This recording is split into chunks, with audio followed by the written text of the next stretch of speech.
Kula amung pracaya ora bakal cilaka nanging uripku mulya selaminya.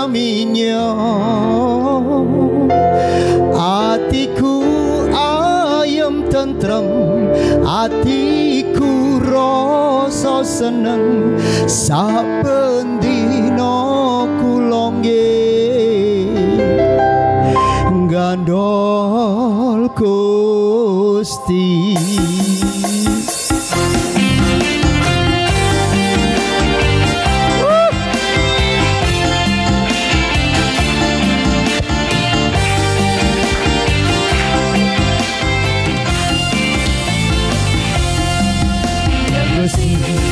Gandol Gusti, gandol Gusti, saben dina rino wengi gandol Gusti. Gandol Gusti, gandol Gusti, gandol Gusti, saben dina rino wengi gandol Gusti. Kula amung pracaya ora bakal cilaka nanging uripku mulya selaminya. Atiku ayem tentrem, atiku rasa seneng, saben dina kula gandol Gusti.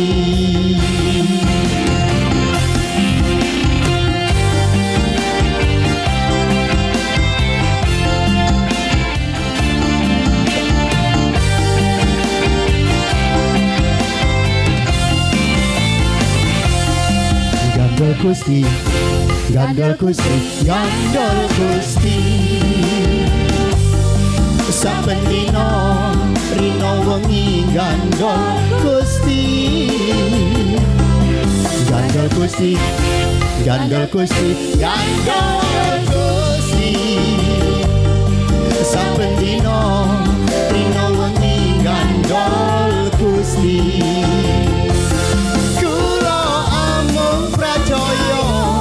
Ora bakal cilaka nanging uripku mulya selaminya. Atiku ayem tentrem, atiku rasa seneng, saben dina kula gandol Gusti.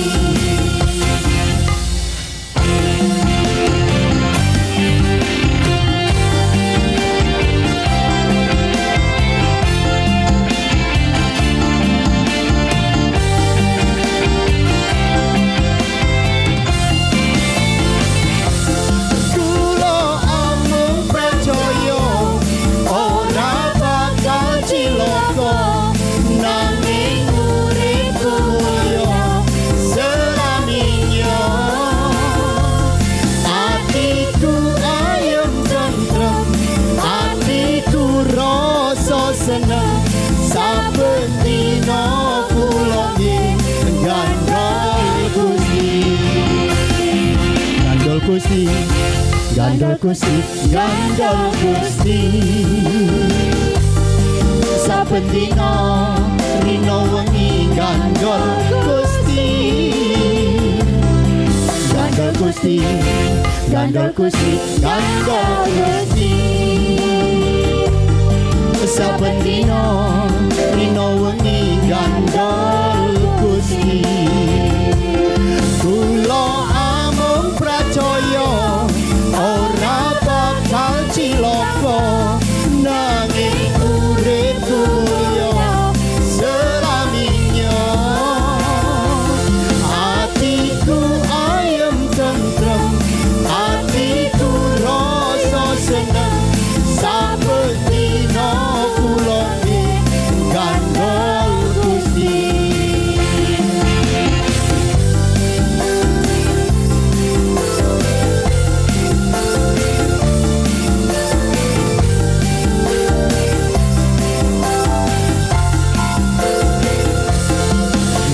Gusti, gandol Gusti, gandol Gusti.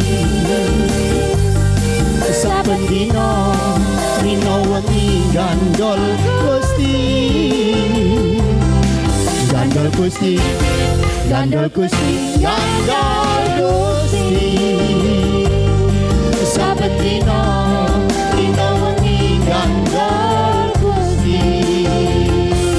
Kula amung percaya ora bakal cilaka, nanging uripku mulya selaminya.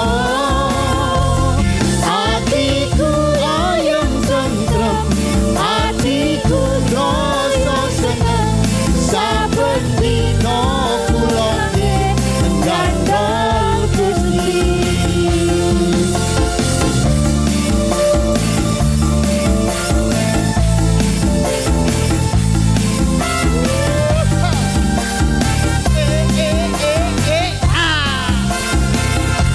Kula amung percaya ora bakal cilaka, nanging uripku mulya selaminya.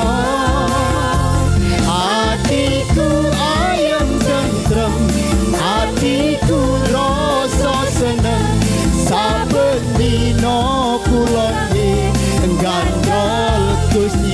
Sekali lagi jemaat, kula amung percaya ora bakal cilaka, nanging uripku mulya selaminya. Atiku ayem tentrem, atiku rasa seneng, saben dina kula gandol Gusti. Saben dina kula gandol Gusti, saben dina kula gandol Gusti. Haleluya. Sampai sing main musik takok, apa iku? Tak baleni maneh Pak teko pertama. Ndelok tangane bingung, apa iku? Tak baleni maneh Pak, karena trouble Pak ya. Haleluya, bergantung sepenuhnya sama Gusti. Amin.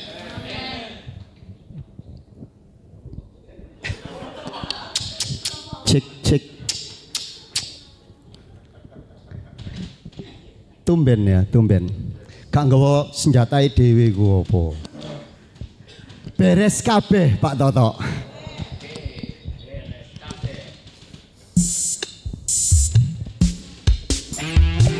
Gak mengurangi rasa sukacita kita, amin. Kita tinggikan Tuhan, Dia mengerti segala bahasa.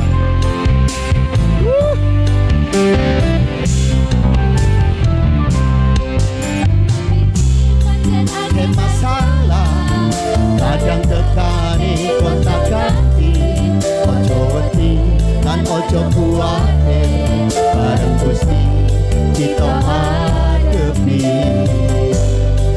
Urip iki pancen akeh masalah, kadang tekani kontak ganti, ojo wedi lan ojo kuwatir, bareng Gusti kita hadepi. Sing penting ono Gusti Yesus, ono Gusti Yesus, masih yo urip akeh masalah. Ono Yesus, ono mujizate, sing penting ono Gusti Yesus. Ono Gusti Yesus, masih yo urip akeh masalah. Penting ono Gusti Yesus, beres kabeh.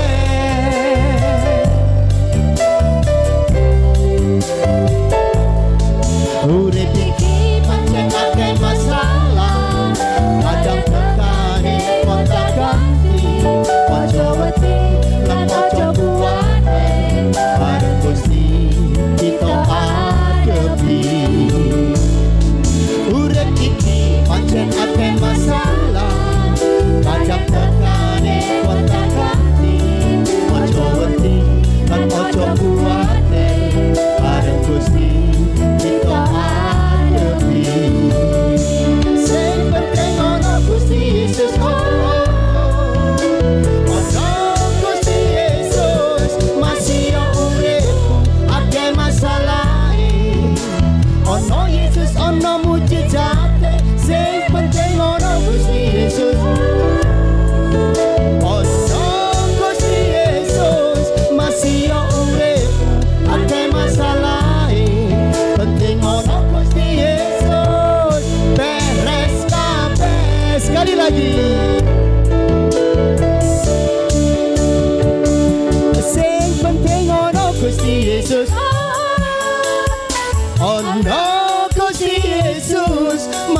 yo uripku akeh masalahe.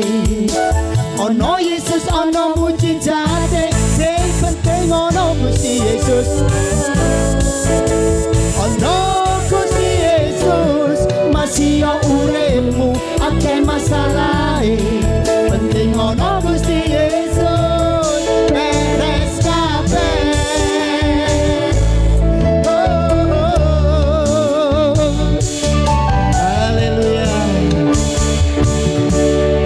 Pasti berkeringat ya, di luar boleh dingin. Amin. Saya persilakan jemaat untuk duduk kembali. Kita siapkan hati kita. Kami mengucap syukur buat sore yang indah ini Tuhan. Walaupun cuaca hujan, kami percaya setiap hati yang hadir pada sore yang indah ini, kami benar-benar rindu untuk bertemu dengan Tuhan secara pribadi lepas pribadi. Hanya Engkau Tuhan yang layak kami tinggikan. Hanya Engkau Tuhan yang layak kami sembah. Segala hormat kemuliaan hanya bagi nama Yesus. Pimpin fellowship ini Tuhan, dari awal, pertengahan sampai pada akhirnya. Biarlah hanya nama Yesus yang kami agung-agungkan. Di dalam nama Yesus kami siap memuji dan menyembah-Mu. Haleluya. Amin. Ku percaya janji-janji-Mu, sebab hanya Engkau yang layak terima pujian kami. Sungguh besar setiamu, Kau nyatakan bagiku. Kau Bapa yang selalu mengerti isi hatiku. Kemuliaan-Mu Kau janjikan, aku tetap percaya.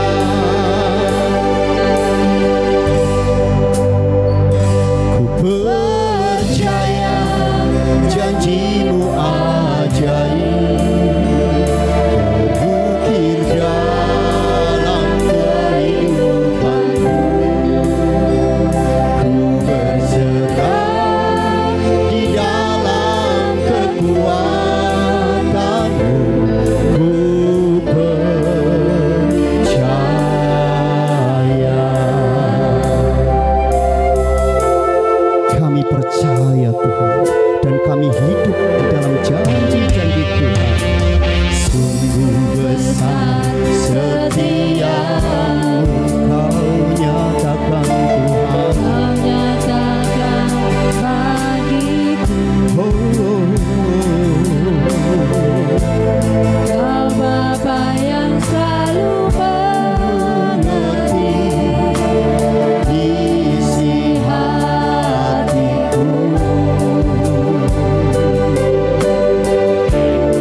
Janji-Mu ajaib.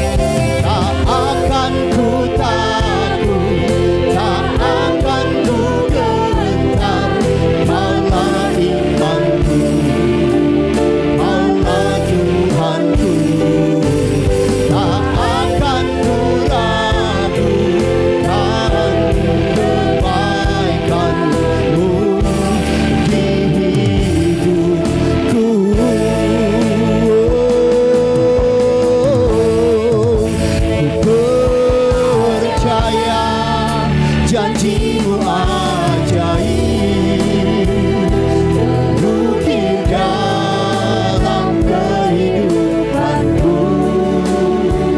Ku berserah di dalam kekuatanmu, hanya Kau segalanya bagiku.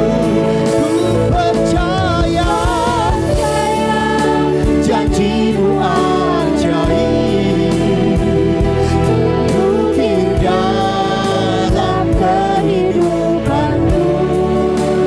Ku berserah di dalam kekuatanmu. Ku percaya.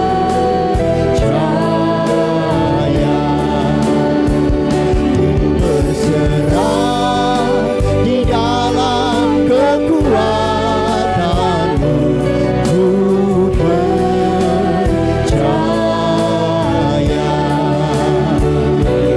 Ku percaya.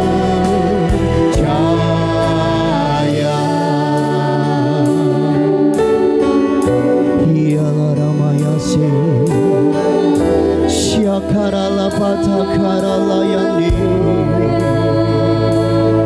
Haleluya.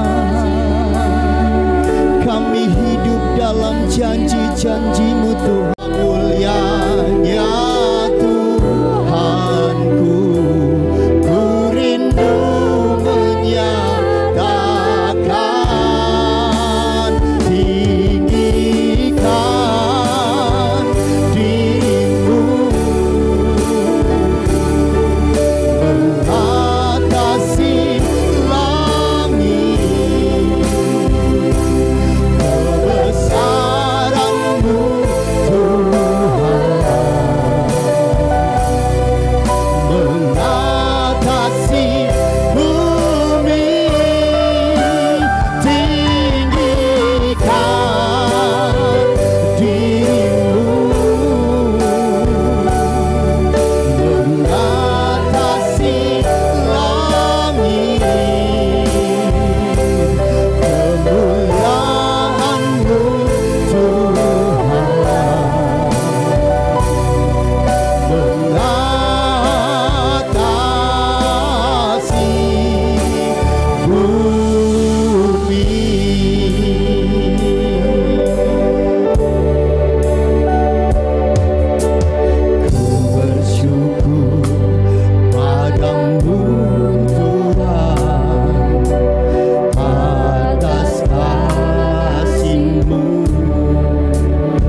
ralawa ralawa ralawa ralawa ralawa ralawa ralawa syakara ralawa ralawa ralawa ralawa ralawa ralawa urama syana layana layana layana layana layana layana layana layana layana layana layana inasikiara lapas syakara lapas hakara layase.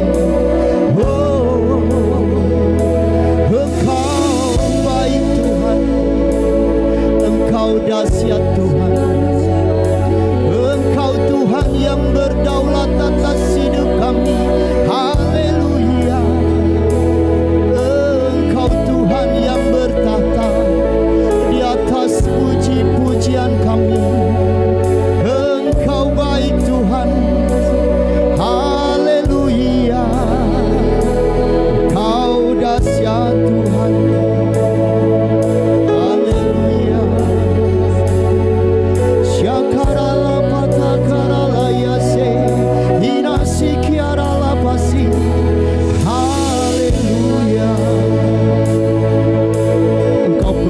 Layak diagung-agungkan karena begitu besar anugerah-Mu buat kami semua. Jika sore ini kami masih bisa menikmati indahnya sore ini Tuhan, semua karena anugerah Tuhan yang berlaku atas hidup kami.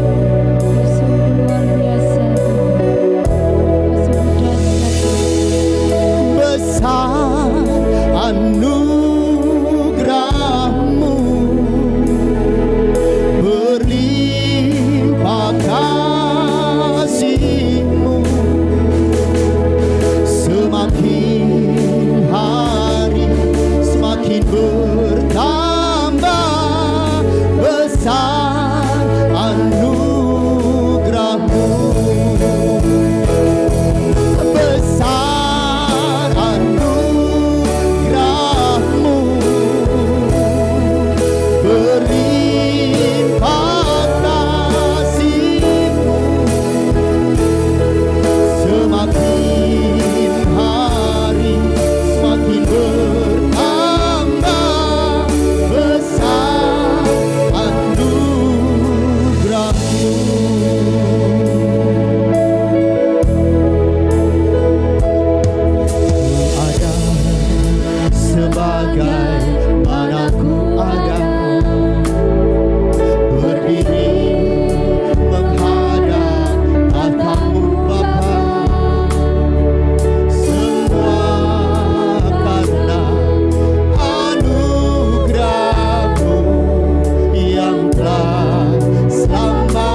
Terpujilah nama-Mu.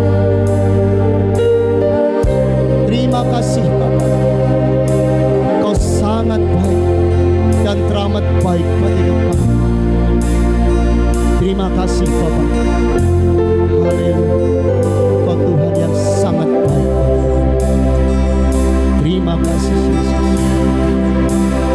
Sebentar kami akan mendengarkan firman. Kami percaya, berilah tanah hati kami, tanah yang begitu gembur dan subur. Kami percaya setiap firman yang ditabur tidak akan pernah kembali sia-sia. Dia akan bertumbuh. Terima kasih. Kami akan duduk diam dan kami akan tenang mendengarkan firman. Biarlah kuasa dari Maha Tinggi itu turun atas kami semua. Terpujilah Engkau Bapakku.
sound system bermasalah, ada trouble ya. Tapi Bapak Ibu ya, tadi pada waktu soundnya bermasalah ya, saya itu kaget loh. Kenapa kaget? Karena kemarin saya habis pelayanan begitu juga ya. Ini kelihatannya setan ini nggak seneng ya kalau kita ini ibadah ya. Sukacita mau diganggu aja. Tadi Bapak WL-nya ngomong ini nggak biasa-biasanya begini ya. Jangan-jangan setan itu kalau ketemu saya takut semua itu ya. Kemarin itu ya kita ini pelayanan di tempat kita biasa. Kan saya di Surabaya itu kan pelayanan di hotel, saya sewa tempat di hotel Pop ya, di depannya Pasar Atom itu.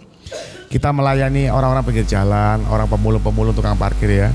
Jadi kita hari-hari tiap minggu itu nggak ada apa-apa. Kemarin tiba-tiba itu bisa giliran saya mau khotbah, sebelumnya pada waktu puji-pujian ya baik-baik aja. Giliran saya mau khotbah, tiba-tiba dari speakernya tuh suara kayak ada angin, wuss gitu. Lu ampun ya. Waduh, tak pikir-pikir lagi setan ini kurang ajar memang ya. Tapi kita bersyukur ya, puji Tuhan ya, tadi tim pujiannya nggak terganggu. Kalau saya jadi tim WL-nya tadi wah wis lali kabeh teksnya itu. Bisa lupa semua, kadang-kadang bisa begitu loh. Ya mungkin kalau Bapak Ibu duduk di kursi sana nggak ngerti ya, bahwa yang di depan begini kalau ada masalah-masalah begitu melok tegang juga ya. Jangan sampai nanti kita terbawa arus ini ya. Tapi puji Tuhan malam hari ini kita bersyukur ya bahwa ada kasih Tuhan tempat ini ya. Boleh omong sama sebelah-sebelahmu ya, duitmu si ono ta? Wis entek gitu ya. Ya. Loh, ya kan? Saya tadi sore juga habis kasih THR karyawan saya ya. Podo nasibe, podo entek juga duitnya ya. Ya, malam hari ini saya boleh sebelum kita menyampaikan isi hati Tuhan, boleh saya perkenalkan nama saya Daniel Octavianus, saya asli Surabaya. Nama Octavianus bukan karena saya luar pulau, tapi karena saya lahir di bulan Oktober ya. Jadi mama saya berikan nama Octavianus, mama saya juga Octaviani karena dia juga lahir di bulan Oktober. Jadi mama saya orang Kelaka, papa saya Probolinggo ya. Kalau di sini ada yang Probolinggo, Kelaka berarti kita satu desa ya. Ada nggak di sini? Oh nggak ada ya? Ada? Oh di luar ya. Oke. Ya jadi aman kalau Bapak Ibu ketemu saya kabeh ngomong bahasa Jawa siap pokoknya ya. Aman ya, kita Surabaya asli ya. Malam hari saya boleh sharing tentang firman Tuhan. Judul khotbah hari ini dari Tuhan datang pertolongan. Coba katakan sama sebelah-sebelahmu, dari Tuhan datang pertolongan. Ya kita buka sama-sama ya, Mazmur 3 ayat pertama sampai ketiga. Hari ini khotbahnya agak panjang, mungkin sekitar 2 jam ya. Jadi Bapak Ibu yang belum ngopi di sini ya. Oke, Mazmur 3 ayat pertama sampai ketiga. Kita pelan-pelan. Dikatakan firman Tuhan, Mazmur Daud, berarti yang bikin ini siapa? Daud ya. Mazmur Daud ketika ia lari dari Absalom anaknya. Jadi Daud pada waktu bikin Mazmur ini posisinya lagi apa itu? Ya kalau dari ayat ini loh, lagi apa ini? Ya kalau kata ketika itu berarti sedang berlangsung begitu ya. Saya khotbah ketika misalnya lagi hujan, ketika berarti masih berlangsung. Jadi pada waktu Daud bikin ayat ini, Mazmur ini, dia posisinya lagi lari dari Absalom anaknya. Oke, sekarang saya mau Bapak Ibu pada waktu baca ayat ini, jangan dipikir seperti Bapak lagi kejar-kejaran sama anaknya yang berumur 4 tahun ya. Saya di rumah punya bayi-bayi ada 3. Anak saya pertama umur 6 tahun, yang kedua 5 tahun, yang ketiga 4 tahun ya. Jadi bentahun bojoku mana Bapak Ibu? Ya. Puji Tuhan ya, langsung pupuk beres sudah ya. Ya tinggal sekarang pusing bayar uang sekolahnya aja ya. Gawe ini gampang ya, ngingon ini sing pusing ya. Ya, jadi bukan maksudnya ini lagi Daud lagi sama anaknya lagi kejar-kejaran lagi mainan, bukan. Tapi ini di balik ayat ini ada sesuatu yang besar terjadi. Nah, saya mau Bapak Ibu malam hari ini belajar. Di balik ayat ini ada suatu kisah yang tragis. Ya, yang pertama saya mau Bapak Ibu belajar bahwa Daud itu bukan punya istri cuma 1 aja, tapi dia punya banyak istri dan punya banyak gundi. Lah malam hari ini saya mau ajak Bapak Ibu agak belajar lebih dalam ya. Kalau biasanya khotbah mungkin berkat suki gitu ya. Malam hari enggak, saya mau ajari Bapak Ibu belajar firman lebih dalam ya. Yang pertama kita belajar nama istri-istri Daud. Nanti pada waktu saya sebutkan Bapak Ibu ulangi ya. Karena pada waktu Bapak Ibu ulangi itu rotok nyantol nang pikiran begitu ya maksudnya ya. Yang pertama namanya Mikal. Coba ulang, Mikal ya. Yang kedua Ahinoam. Ya, yang ketiga Abigail. Yang keempat Maaka. Yang kelima Hagit. Yang keenam Abital. Yang ketujuh Egla. Yang kedelapan Betseba. Betseba ini ibu Salomo ya. Jadi di sini bapak-bapak kalau yang pengen punya istri lebih daripada satu, nggak popo. Nah ini nggak apa-apa, mulai bacaan bapak ibu masalah nanti, jangan nggak apa-apa ya. Tapi Daud ini punya istri lebih daripada satu ya. Tadi saya bahas tadi nama-namanya. Dan Absalom ini anak dari istri yang bernama Maaka. Ya, jadi Absalom anak siapa? Nah, Absalom ini punya saudari namanya Tamar. Coba ulangi. Nah, Tamar. Tamar ini seorang gadis yang sangat cantik. Nah, ini ternyata di balik ini ada suatu masalah. Kenapa? Karena anak Daud dari istri yang lain yang bernama Ahinoam punya anak namanya Amnon. Wis mulai pusing? Ya, aku pelan-pelan. Ahinoam ini istri Daud juga ya dia. Punya anak namanya Amnon. Coba ulangi, Amnon. Lah si Daud ini juga punya istri yang lain namanya Maaka. Punya anak namanya Absalom sama Tamar. Ini ada masalah terjadi, kenapa? Karena si Amnon tadi begitu jatuh cinta sama siapa? Sama Tamar. Ya, coba kita buka ayatnya. 2 Samuel 13 ayat yang pertama sampai kedua. Saya kasih bahasa yang lebih sederhana supaya Bapak Ibu lebih bisa ngerti ya tentang ayat ini ya. 2 Samuel 13 ayat pertama ya. Sesudah itu terjadilah yang berikut. Absalom bin Daud mempunyai seorang adik perempuan yang cantik namanya Tamar. Dan Amnon bin Daud jatuh cinta kepadanya. Hati Amnon sangat tergoda sehingga ia jatuh sakit karena Tamar, saudaranya itu. Sebab anak perempuan itu masih perawan. Dan menurut anggapan Amnon mustahil untuk melakukan sesuatu terhadap dia. Kenapa? Karena ya menurut tradisi memang nggak boleh. Mereka itu wong saudara, masa mau menikah. Jadi sudah pasti cintanya ini sudah pasti tidak terjadi. Tapi karena cintanya nggak kesampaian, si Amnon ini sampai jatuh sakit. Lah tiba-tiba ujuk-ujuk suatu hari saudara sepupu Amnon yang bernama Yonadab. Coba ulangi, Yonadab. Ya, Bapak Ibu, saya kasih tahu ya. Kalau di gereja-gereja dikasih tahu gosip itu nggak boleh. Khusus malam hari ini gosip rohani boleh nih ya. Kita lagi ngerasani Daud beserta istri-istrinya tadi loh. Ya, Bapak Ibu tak omong tentang teologi kok ketok kudu ngantuk ngono ya. Tak ajak bahas tentang gosip aja ya. Kita gosip tentang Daud ya. Jadi si Yonadab ini sepupunya Amnon suatu hari datang ngasih masukan. Non, lu nggak usah pusing. Jangan takut, gua ajari ya. Kamu pura-pura sakit, kemudian kamu bilang sama semua orang, aku ini nggak bisa sembuh karena apapun. Tapi kalau Tamar datang jenguk aku pasti sembuh. Ya, lihai juga si Yonadab ini. Itu sepupu kurang ajar itu. Akhirnya dipakailah cara itu. Si Tamar datang menjenguk si Amnon. Singkat cerita terjadilah tragedi yang luar biasa. Kenapa? Karena pada waktu Tamar menjenguk Amnon, di sanalah Tamar diperkosa. Bapak Ibu, malam hari ini kita akan pelan-pelan ya. Jadi setelah memperkosa, bukannya tambah cinta sama Tamar, tapi justru setelah memperkosa, Tamarnya malah diusir, malah disuruh pergi. Ya mungkin pada waktu diperkosa kan pasti ada penolakan ya. Namanya kalau diperkosa itu ada penolakan. Kalau diperkosa Mas Nyo, ini duduk perkosa. Iki namanya suka sama suka begitu ya. Ya, tapi kalau namanya diperkosa mesti nggak enak.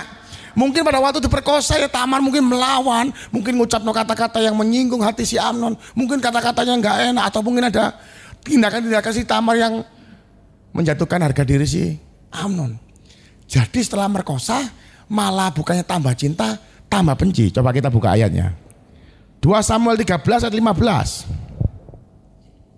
2 Samuel 13 ayat 15. Kemudian timbullah kebencian yang sangat besar pada Amnon terhadap gadis itu. Bahkan lebih besar benci yang dirasanya kepada gadis itu daripada cinta yang dirasanya sebelumnya. Yang sebelumnya jatuh cinta banget, sekarang berbalik benci banget. Lalu Amnon berkata kepadanya, bangunlah, enyahlah.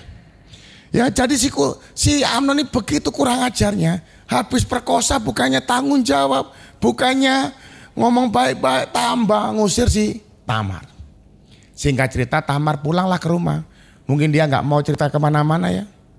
Dia akhirnya cuma pakai baju berkabung. Pada waktu itu Absalom saudaranya lihat, lu kenapa kamu kok pakai baju berkabung?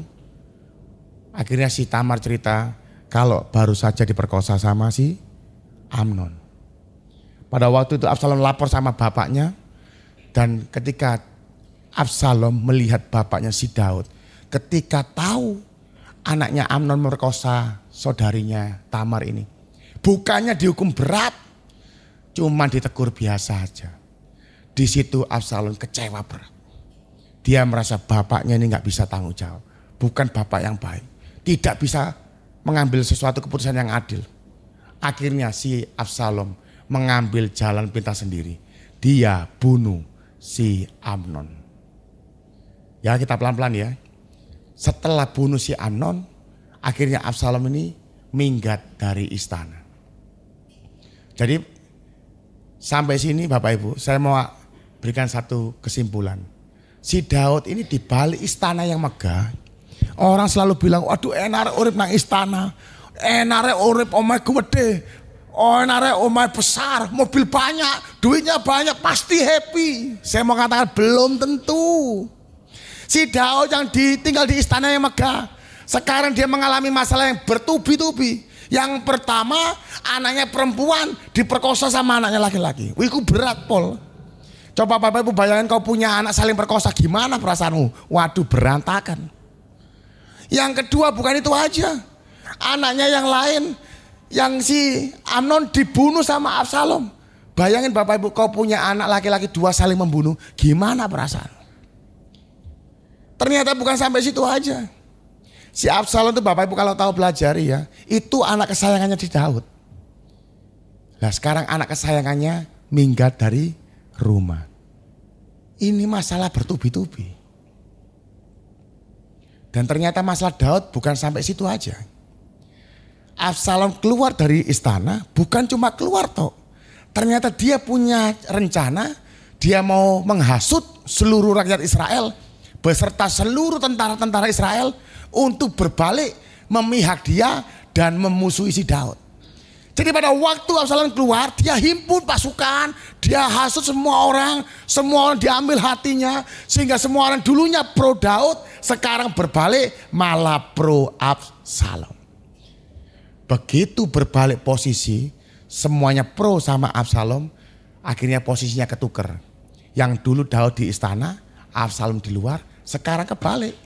Absalomnya masuk istana, Daudnya yang keluar. Ini masalah yang keempat buat Daud. Yaitu apa? Dia harus kehilangan tahtanya. Yang pertama tadi masalah yang dihadapi oleh Daud, dia harus melihat anaknya perempuan diperkosa oleh saudaranya sendiri. Masalah yang kedua, dia harus melihat anak yang dia punya yang satu si Amnon tadi dibunuh sama anak yang lain. Masalah ketiga, anak yang dicintainya minggat dari rumah dan sekarang berencana mau bunuh dia. Kenapa saya cerita begini? Supaya Bapak Ibu bisa ngerti bahwa ternyata masalah dihadapi oleh Daud bukan masalah yang ecek-ecek. Dan yang keempat apa?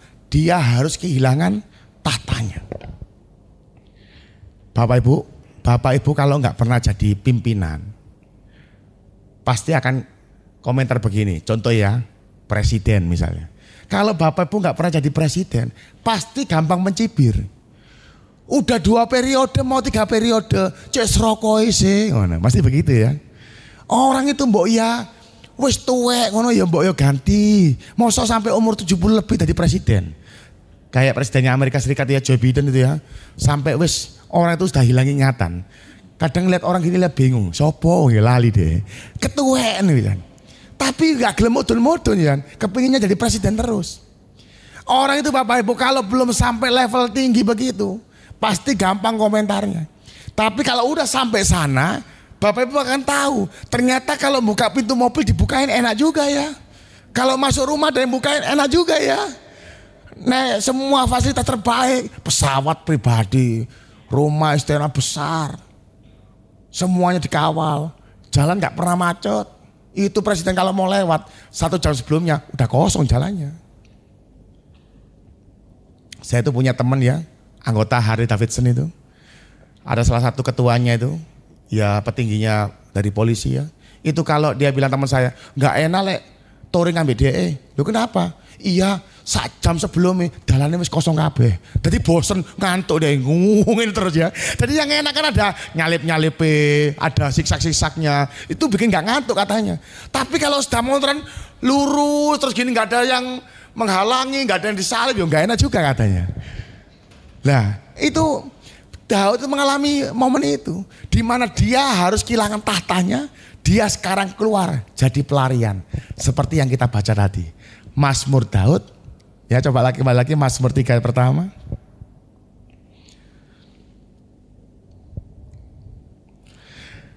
Mazmur Daud ketika ia lari dari Absalom anaknya. Ya, saya mau Bapak Ibu pelan-pelan ya. Mazmur 3 yang pertama ini mengatakan ketika Daud lari dari kejaran Absalom anaknya. Ini pertama bicara tentang masalah di dalam keluarga. Malam hari saya mau sedikit sharing ya. Masalah paling rumit itu masalah apa? Masalah keluarga. Ditinggal gak bisa, diselesaikan gak beres-beres. Contohnya, misalnya suamimu minggat gak pulang-pulang. Mau dilupakan ya gak bisa, gak dilupakan ya gak pulang-pulang juga. Ada menantu sama mertua, ribut. Ya kan? Misalnya istrinya perempuan di sini misalnya sama mertuanya ribut, yang suaminya bingung, yang dibela yang mana ini? Yang satunya mamanya, yang satunya istrinya.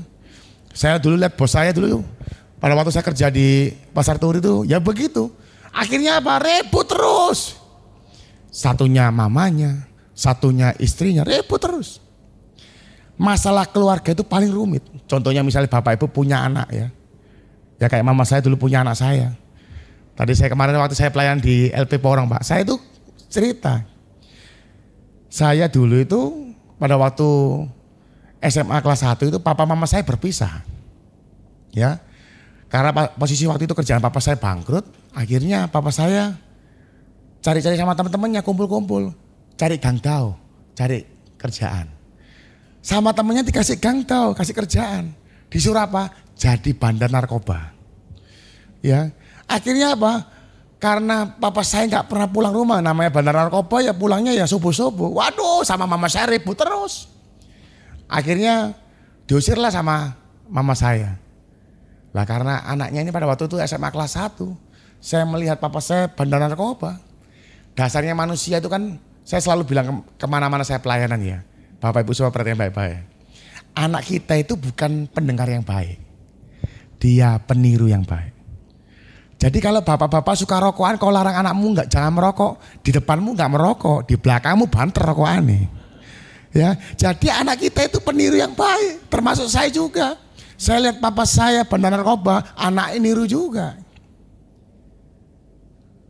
Jadi banyak dari kita itu kadang-kadang pada waktu hidup itu nggak sadar bahwa anak kita selalu memperhatikan apa yang kita lakukan. Kita berpikir bahwa pada waktu kita kasih masukan yang bijaksana, wejangan-wejangan yang baik itu dipikir kita itu anak kita itu mendengarkan kita. Padahal dia selalu mengkopi apa yang kita lakukan. Lah kembali ke Daud tadi. Pada waktu Daud menghadapi masalah di dalam keluarga itu paling berat. Lah mama saya dulu berat sekali. Suaminya jadi bandar, anaknya nggak pernah pulang juga, di rumah menangis terus. Itu paling berat masalah keluarga itu. Mau dipecat, ya ibu sama anak masuk KW dipecat, iya toh. Kalau karyawan di kantor benceng pecat, beres, iya kan, enak kan. Kalau ada masalah pekerjaan itu paling enak. Yang karyawan-karyawan kerja ikut orang, gak cocok sama bosnya, tinggal mengundurkan diri. Begitu beres, clear. Yang rumit itu kalau di rumah, dipecat gak bisa ya. Ya apa mecat ya Pak? Kau tak pecat tadi anakku ya gak bisa juga ya apa? Gak bisa. Nah Daud ini mengalami masalah pertama ini apa? Di dalam keluarganya. Yang kedua masalahnya coba perhatikan. Ya Tuhan, betapa banyaknya lawanku. Banyak. Oke.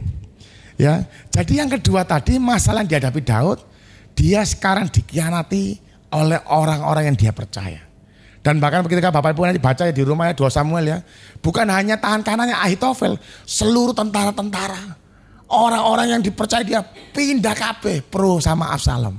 Semua tinggalkan Daud. Waduh, hancur Bapak Ibu hati. Yang pertama tadi dari keluarga, yang kedua dari teman-teman yang dipercayai, orang teman terdekatnya. Yang ketiga, Mazmur ketiga.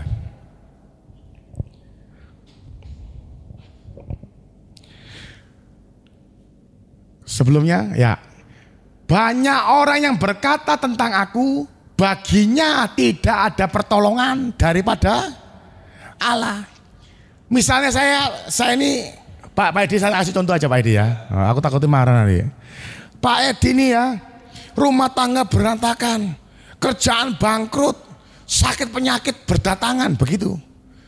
Kemudian saya datang sama Pak Edi, saya bilang apa? Pak Edi, mungkin Pak Edi gak pernah sembahyang, imannya kurang kuat. Jangan-jangan Tuhan sudah tinggalkan Pak Edi. Loh, orang kan begitu ya. Kalau lihat orang sudah jatuh tertimpa tangga, kejatuhan durian, mesti ngenteng ngomongnya begitu, ya kan? Iya kan? Mesti kan jawabnya begitu aja. Tuhan wis gak ambek kamu mungkin berdosa, Tuhan sudah tinggalkan kamu, enteng. Loh ya apa? Sudah jatuh, tertimpa tangga, ketipan durian mana, wis remek wis. Podo ambek Daud, sudah anaknya saling perkosa, si Toy saling bunuh, sekarang mau dibunuh anaknya, kehilangan tatane, ini wis orang itu wis apes, pes. Ini apes level tertinggi sudah. Kalau mie gacoan pada paling pedes sih. Dipangani langsung desnya ya. Wes gak bisa dipangan ya, diambut doa.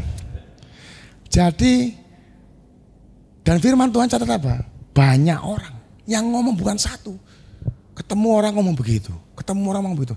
Lama-lama kita ini ya terdoktrin ya. Iya, jangan-jangan Tuhan udah tinggalkan aku. Seorang teolog bernama Charles Spurgeon ya mengatakan begini. Ketika banyak orang mengatakan kepada Daud bahwa Tuhan sudah tinggalkan dia, itu adalah masalah yang terberat dibandingkan masalah dengan keluarganya atau dengan teman-temannya. Ketika Bapak Ibu hari ini kau punya pemikiran bahwa Tuhan sudah tinggalkan kamu, itu paling parah. Kenapa?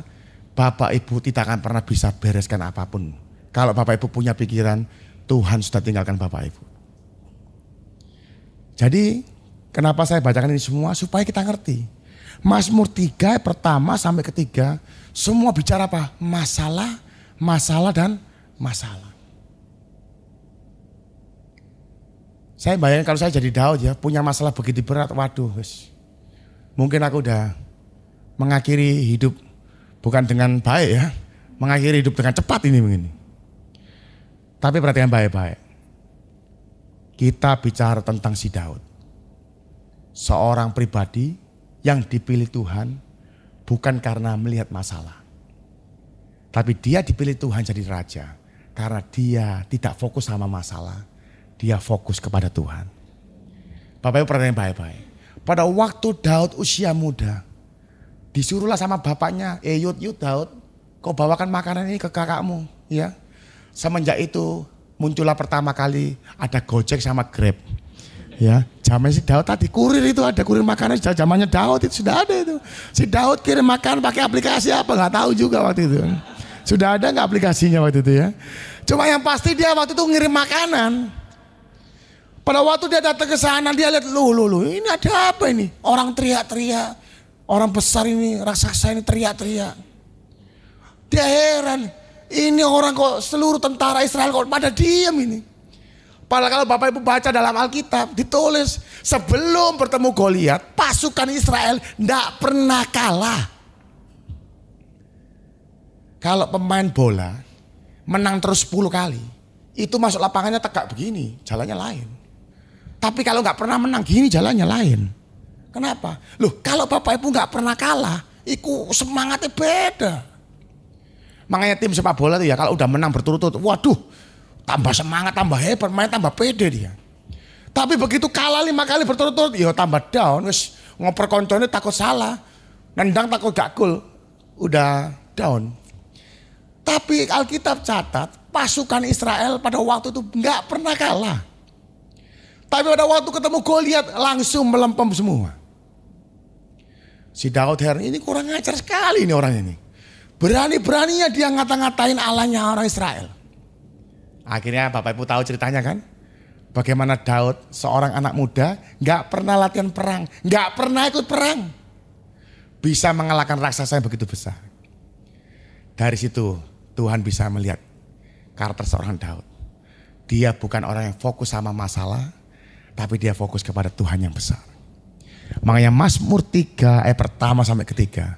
Ketika Daud bicara tentang masalahnya.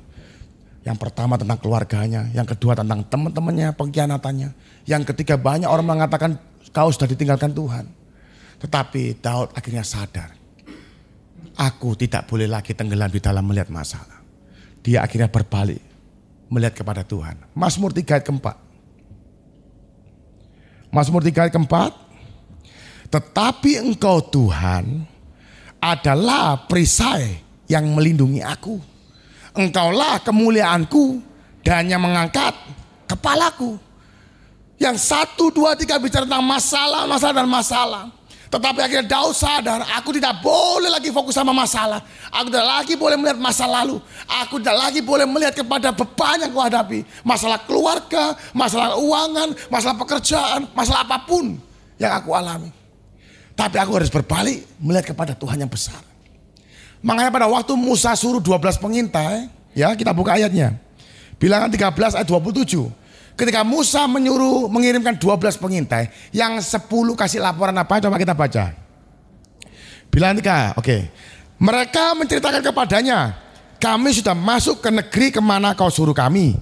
Dan memang negeri itu berlimpah-limpah susu dan madunya. Ya, coba lihat ayatnya. Kami sudah masuk ke negeri kemana kau suruh kami. Dan memang negeri itu berlimpah-limpah susu dan madunya. Dan inilah hasilnya. Coba next. Hanya, ya tadi yang sebelumnya kan ngomong, iya memang tuh negerinya tuh banyak susu dan madunya. Hanya, ya cuma bangsa yang diam di negeri itu kuat-kuat. Dan kota-kotanya berkubu dan sangat besar. Juga keturunan enak telah kami lihat di sana. Coba kita lihat ayat yang ke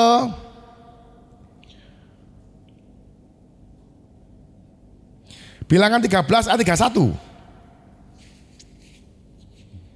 Ya ini sama juga, ini laporannya 10 pengintai. Tetapi orang-orang yang pergi ke sana bersama-sama dengan dia berkata, kita tidak dapat maju menyerang bangsa itu. Karena mereka lebih kuat daripada kita. Next. Juga mereka menyampaikan kepada orang Israel kabar busuk tentang negeri yang diintai mereka. Dengan berkata, negeri yang telah kami lalui untuk diintai adalah suatu negeri yang memakan penduduknya, kanibal. Dan semua orang yang kami lihat di sana adalah orang-orang yang tinggi-tinggi perawakannya. Yang 10 ngomong, memang di sana banyak susu dan madunya. Tapi orangnya gede-gede, kanibal, suka makan orang. Yang 10 bilang begitu, waduh down semua itu orang Israel. Tapi yang 2 pengintai yang lain, Yosua sama Kaleb, beritanya mirip. Dia bilang apa? Memang orangnya besar-besar, temboknya besar, tapi banyak susu dan madunya. Kalimatnya sama, mirip. Cuma beda dibalik dok. Begitu si Yosua sama Kaleb fokus kepada susu dan madunya, dia gak ngurus temboknya besar, gak ngurus banyak raksasanya. Kalau yang 10 tadi, dia fokusnya apa? Raksasanya yang besar. Temboknya gede. Tapi dia lupa ada susu dan madunya. Jadi malam hari ini Bapak Ibu, pada waktu Daud, dia lupa fokusnya, yang sebelumnya lihat masalah, lihat keluarga gak mari-mari, kesehatan gak sembuh-sembuh. Tiap hari ngomong sakitnya yang gak sembuh-sembuh. Tiap hari ketemu orang ngomong, suamiku lu gak pulang-pulang. Ben ketemu orang ngomong, anakku yang begini. Ben ketemu orang selalu ngomong masalah. Tapi Daud sadar, ini bukan karakter Daud. Akhirnya dia rubah cara pandangnya. Yang dulunya lihat masalah, sekarang dia berbalik. Dia katakan Tuhan adalah perisaiku. Ayat selanjutnya, Mazmur 3 ayat kelima dikatakan begini. Aku membaringkan diri lalu tidur, aku bangun sebab Tuhan menopang aku. Bayang Bapak Ibu punya masalah yang berat, utang miliaran, sakit penyakit sudah mau mati, keluarga berantakan, suami selingkuh, anak minggat, mana bisa tidur? Kalau Bapak Ibu bisa tidur nyenyak, saya curiga jangan-jangan kelainan. Tapi kalau orang normal punya masalah berat, saya yakin dan percaya tidur susah. Mungkin saya tidur, tapi kebangun, kaget kepikiran lagi. Aduh, ayam bayar tagihan menire. Saya dulu punya teman baik ya, kumpul terus selama 10 tahun. Tiba-tiba suatu hari dia pulang kerja tidur gak bangun lagi. Jadi tidurnya matinya tuh enak sekali ya. Jadi tidur begitu tiba-tiba mati aja. Waduh enak ya, sing ditinggal sing gak enak ya. Waduh saya itu sampai mimpi-mimpi. Saya mimpi tuh teman saya itu masih hidup. Saya bangun gini, saya lihat handphone saya, teman saya udah mati sungguhan. Orang tuh kalau udah kepikiran punya masalah ya, waduh rasanya gelisah. Tapi perhatikan baik-baik. Ketika Daud berbalik, enggak lihat sama masalah lagi, dia lihat Tuhan yang besar, dia adalah perisaiku. Malah firman Tuhan katakan, aku membaringkan diri, lalu tidur. Aku bangun, sebab Tuhan menopang aku. Makanya firman Tuhan dalam Amsal 24 ayat 10 dikatakan begini. Jika engkau tawar hati pada masa kesesakan, kecilah. Jadi sebenarnya Bapak Ibu ini punya kekuatan. Tapi jika kau tawar hati pada masa kesesakan, maka kekuatanmu tiba-tiba jadi kecil. Tawar hati itu lawan katanya semangat. Tawar hati itu berarti nggak semangat. Dan memang notabene rata-rata orang itu kalau lagi sesek, utang akeh, keluarga berantakan, sakit gak sembuh-sembuh, anak bermasalah, itu mesti tawar hati. Makanya itu kalau orang itu ya, check up ke rumah sakit.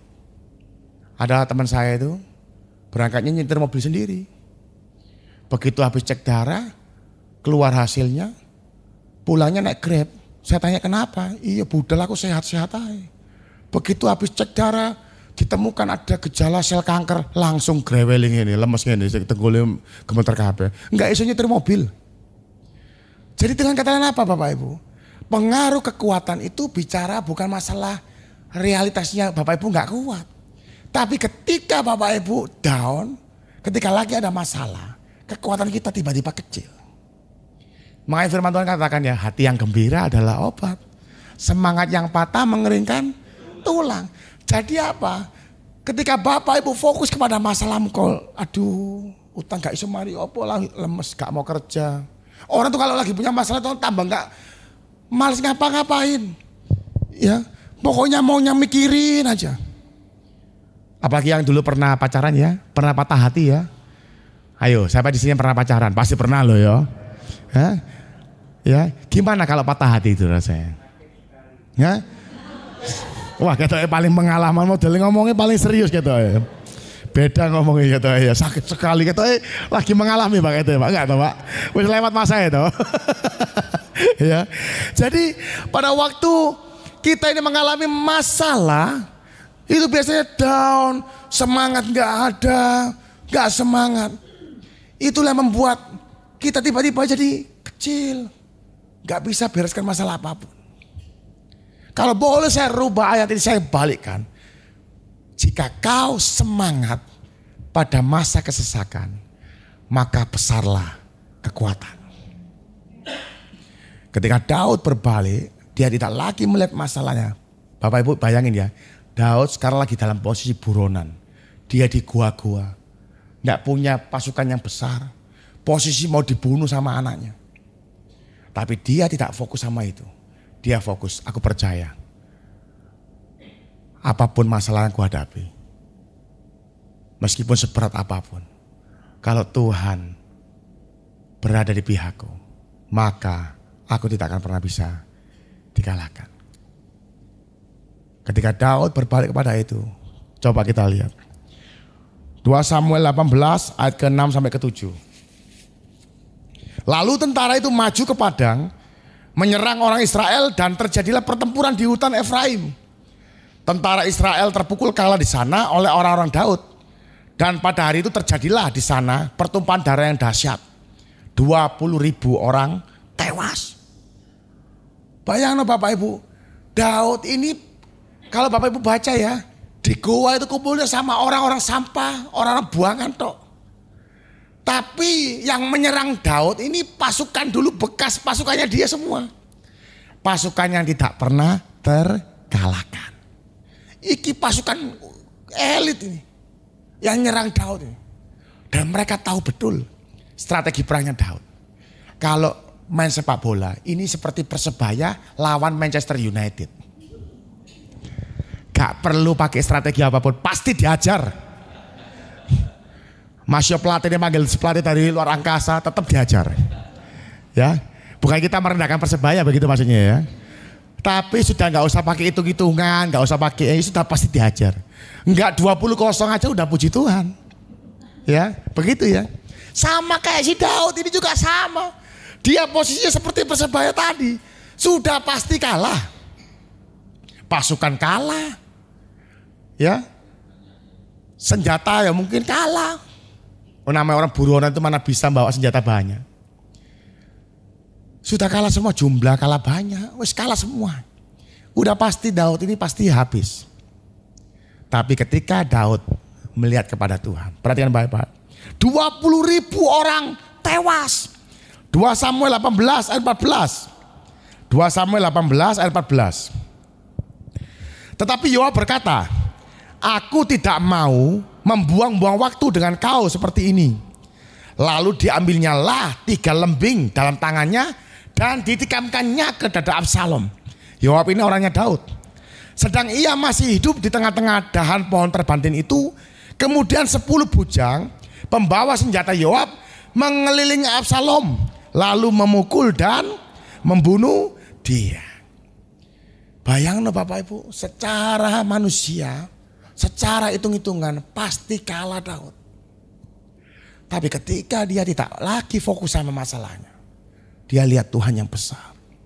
Ada kekuatan yang baru. Itu namanya supranatural. Bapak Ibu tidak akan pernah bisa mengerti cara kerja Tuhan. Kalau Bapak Ibu bisa ngerti, berarti Tuhan kita itu Tuhan KW. Tahu ya? Loh, berarti Tuhan kita kan ecek-ecek. Bapak Ibu aja ngerti cara-cara jalan-jalannya, begitu ya? Jangan menyembah Tuhan yang bisa kalau raka-raka jalannya. Berarti dia Tuhannya itu terlalu ringan levelnya. Justru karena dia yang tidak bisa ditebak, tidak bisa dicerna, yang supranatural tadi, itu yang Bapak Ibu harus ikuti. Itu antik itu. Kalau Bapak Ibu tahu Tuhan mau ke kiri apa ke kanan, berarti Bapak Ibu lebih hebat daripada Tuhan dong. Sama kayak Daud tadi. Ketika dia tidak fokus sama masalahnya, dia fokus sama Tuhan. Dia lihat Tuhan yang besar. Dia percaya Tuhan pasti bisa tolong aku. Ada hal supranatural terjadi. Daud yang secara hitung-hitungan pasti kalah, tiba-tiba berbalik, mengalahkan anaknya sendiri. Maka dalam Mazmur 3 ayat ke-8 dikatakan begini. Dari Tuhan datang pertolongan. Berkat-Mu atas umat. Mazmur 3 diawali dari kata Mazmur Daud ketika ia lari dari kejaran Absalom anaknya. Dan diakhiri dengan Mazmur 3 ayat 8. Dari Tuhan datang pertolongan. Bapak Ibu semua kasih Tuhan, malam hari ini Saya minta maaf ya kalau membuat Bapak Ibu semakin stres ya. Ya. Stres kenapa? Stres mikir nama-nama tadi loh. Angele Pak, beban wis akeh ya toh. Tanggungan wis akeh ya dikon mikir mana nama-nama istri Daud. Gak perlu lah Pak. Yang penting bahwa Tuhan tolong aman begitu ya. Tapi saya mau ajak Bapak Ibu itu belajar bahwa ternyata Daud harus mengalami masa yang tidak enak. Kalau Bapak Ibu punya masalah anakmu saling memburu itu berat. Ini double-double. Tapi Daud gak fokus sama itu. Dia fokus kepada kebesaran Tuhan. Ini bicara apa? Bicara Daud mengenal betul siapa Tuhan yang dia sembah. Kalau Bapak Ibu tidak pernah mengenal Tuhanmu, kau tidak mungkin bisa melihat Tuhan dengan benar. Kau pasti fokus sama masalahmu. Tadi saya cerita dia di awal tadi ya. Saya itu pada waktu papa saya akhirnya salah jalan. Akhirnya anaknya pun salah jalan juga. Dulu kita saking gilanya. Papa saya itu kalau pakai narkoba sama saya. Pakainya bareng-bareng. Dan saya pun kalau beli narkoba sama papa saya. Pasti murah. Gak mungkin dibateni papaku. Ya masa bapak itu dolang anaknya dikei jemput cuan ya. Enggak lah. Dikasih modalnya sama saya. Gila enggak? 10 tahun kita pakai narkoba bareng. Saya pikir-pikir lagi ya dulu ya, waduh hidupku hancur sudah, habis saya. Akhirnya saya bertemu dengan seorang wanita ya, sekarang istri saya. Saya di situ saya akhirnya melihat ada seseorang yang mencintai saya dengan sungguh-sungguh ya. Bukan promosi istri saya enggak. Karena istri saya pada waktu saya pakai narkoba dia temani saya. Dia tunggu saya sampai selesai. Setiap hari dia temani saya begitu. Saya itu lama-lama pikir, saya ini laki kok brengsek banget ya. Oh dia loh tunggu saya ya dengan santainya aja pakai narkoba depan dia. Dia gak mau pakai dia. Dia cuma tak temani aja. Dari situ akhirnya saya pelan-pelan saya mengerti tentang dicintai. Karena saya dari kecil saya merasa saya broken home. Saya gak punya cinta kasih keluarga. Ya, di rumah isinya itu emosi amarah. Akhirnya pada waktu saya mengenal cinta itu. Akhirnya saya tinggalkan teman-teman saya. Waduh Bapak Ibu tinggalin teman itu paling susah. Teman saya handphone saya matikan, di depan pagar rumah, pagar saya pokoknya kalau gak metu, gak tak mandekno, tak bunyinya terus kurang aja teman-teman saya. Jadi mereka itu ya kalau lingkaran setan itu kalau mau ngajak rusak semangat sekali.